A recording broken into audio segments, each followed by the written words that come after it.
The 11th Parliament had an opportunity to achieve what its predecessor, the 10th House, failed to do in implementing Article 27 of the Constitution on gender equity through affirmative action.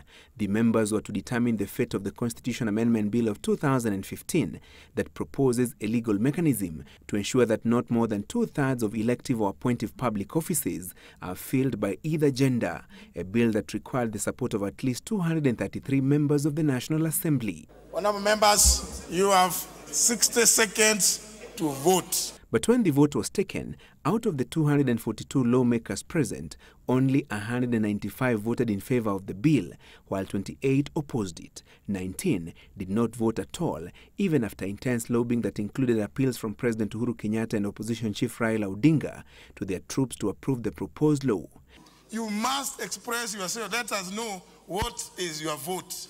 Is it a yes? Or is it a nay? Despite the false start, proponents of the bill were allowed to exploit provisions of Standing Order No. 62, subsection 2.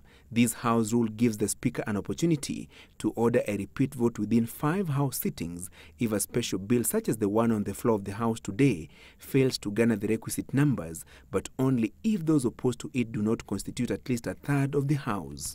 Looks like the 11th Parliament will go in history as the only Parliament that has implemented the Constitution in full. Mr. Speaker, if you allow us another 5 days or another few days, we are sure, Mr. Speaker, that the 38 members that we did not have today, we are going to have them, Mr. Speaker. This isn't a matter for women alone. This isn't a matter for anybody else. It's a matter for the whole House. And the sooner we take charge of our matters, the better, Mr. Speaker. Let us take time. We talk to each other, persuade each other, so that if the Speaker is willing and we are given a second chance to vote, including having a good finishing for our brothers who are not able to see how we can throw a good jig.